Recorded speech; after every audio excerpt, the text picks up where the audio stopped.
নাম হলো কিবির। এই কিবিরকে দূর করতে হবে, তাওয়াজুকে আনতে হবে যে আমি তো কিছুই না ভাই।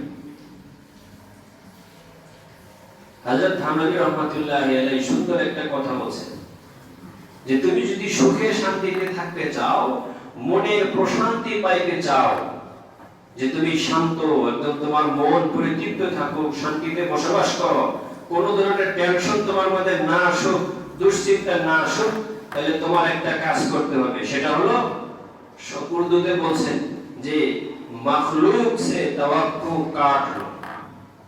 মাখলুকের থেকে কোনো কিছু পাওয়ার আশা তুমি এটা অন্তর থেকে বের করে দাও, এটা অন্তর থেকে বের করে দাও। কারণ হলো দুনিয়া এটা তো আরাম আর শান্তির জায়গাই না। দুনিয়ার অস্তিত্ব কোন প্রেক্ষাপটে এসেছে, দুনিয়া কিভাবে হইল? বলে দুনিয়ার অস্তিত্বই তো এটা কিসের জায়গা হিসেবে, কষ্টের জায়গা হিসেবে, শাস্তির জায়গা হিসেবে। মানুষ যখন জেলখানায় যায়, জেলখানায় যাওয়ার সময় যদি সেরকম মনে মনে ভাবে যে আমি খুব আরামে থাকবো, খুব মুরগি পোলাও খাবো, খুব শান্তিতে থাকবো, যা ইচ্ছা তাই করবো, ফুর্তি করবো, এরকম কি কেউ করে? এরকম করে না।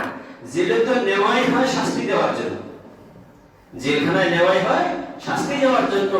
দুনিয়ার অস্তিত্বই তো এসেছে কষ্টের জন্য, শাস্তির জন্য।